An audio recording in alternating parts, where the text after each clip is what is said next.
digabung dengan tabungan abang, digabung dengan tabungan suamiku, wahai suamiku, pasti masih cukup kok. Nania sebenarnya tidak mau merendahkan suaminya. Nania paham bahwa suaminya adalah orang yang bertanggung jawab. Dan suaminya ini pun tidak pernah sakit hati dengan perkataan itu. Karena suaminya tahu bahwa Nania tidak bermaksud apa-apa. Rafli hanya berucap, Nania sayang, untuk semua hasil kerja kerasmu, ditabung saja. Biar saya yang bertanggung jawab untuk menafkahimu dan anak-anak, kata sosok Rafli ini. Kemudian apa yang terjadi? Ketika Nania melahirkan anak yang ketiga, barulah terjadi sebuah tragedi. Nania yang harusnya bisa melahirkan dalam proses normal, harus melaksanakan proses sesar karena sebuah kendala, dan tangan Rafli terus menggenggam erat tangan istrinya tersebut sampai di meja operasi. Nania antara sadar dengan tidak sadar, tiba-tiba ia mendengar bahwa begitu banyak orang yang berlalu lalang. Kemudian Nania mendengar begitu banyak alat-alat operasi yang berdentingan, dan kemudian Nania tak sadarkan diri. Apa yang terjadi dengan Nania? Tiba-tiba dari bagian perutnya meluap darah yang sangat banyak dan Nania pendarahan.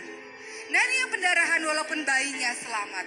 Selama berhari-hari bahkan sampai seminggu, 2 minggu, Nania koma. Dan apa yang dilakukan oleh Rafli sang suami yang kata orang biasa-biasa ini, Rafli senantiasa mendampingi Nania, menggenggam tangan Nania dan setia berada di samping Nania setiap hari di rumah sakit. Rafli senantiasa membacakan ayat-ayat suci Al-Quran untuk Nania. Senantiasa membicarakan hal-hal baik dan mengajak Nania bercanda walaupun Nania terbaring dan terpejam matanya. Orang-orang mulai berkata, kasihan sekali Rafli punya istri seperti Nania yang koma. Kalau suami lain mungkin sudah mencari istri yang lain.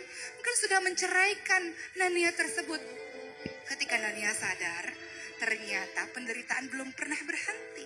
Nania menjadi seorang istri yang lumpuh. Tidak bisa berjalan. Namun apa yang dilakukan oleh Rafli? Setiap hari Rafli menggendong istrinya, memandikan istrinya, menggantikan baju untuk istrinya.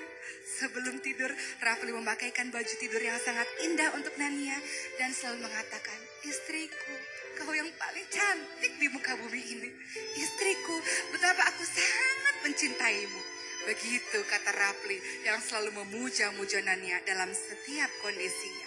Nania yang tadinya merasa minder karena kelumpuhannya, mendadak menjadi wanita yang merasa sangat cantik di muka bumi ini karena kalimat-kalimat pujaan yang diberikan oleh sang suami.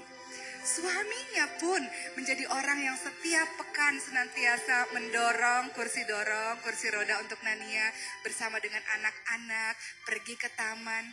Dan lagi-lagi orang kembali berbisik-bisik. Orang kembali berkomentar.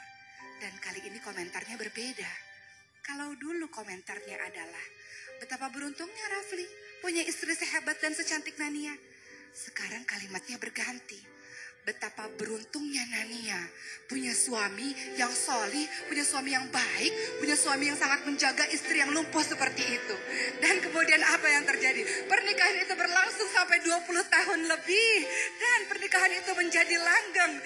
Di suatu sore, Nania duduk di atas kursi rodanya. Ia menatap suaminya dan anak-anaknya sedang berlari-lari di taman. Apa kata Nania? Ya Allah, terima kasih ya Allah. Terima kasih karena kau telah menghadirkan suami seperti Rafli. Mungkin kata orang ia adalah laki-laki yang biasa. Tapi kau lihat maha besarmu wahai Allah. Kalau aku tidak didampingi suami sepertinya, mungkin hari ini aku sudah menjadi orang yang seorang diri. Kalau bukan Rafli yang menjadi suamiku, mungkin hari ini aku sudah dibuang begitu saja. Lihat cinta luar biasa.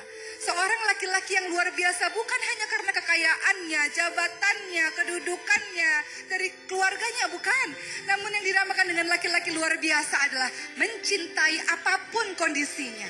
Laki-laki yang dikatakan luar biasa adalah yang senantiasa setia apapun kondisinya, yang senantiasa menjaga, yang senantiasa melindungi. Bukankah Allah ingatkan itu? Hunna libasulakum wa antum libasulahun. Kita adalah pakaian bagi pasangan kita. Pasangan kita adalah pakaian bagi kita. Tidak hanya sebagai perhiasan, tapi juga pelindung. penjaga dan penutup kekurangan. Itulah kisah indah dari sepasang suami istri yang saling menjaga, saling setia dalam kondisi suka maupun duka. Mudah-mudahan kita menjadi hamba Allah yang senantiasa bersyukur karena telah diberikan jodoh terbaik oleh Allah Subhanahu wa taala. Mungkin biasa di mata orang, tapi mereka tidak pernah tahu pasangan kita adalah yang terbaik. Pasangan kita adalah orang-orang yang luar biasa. Insya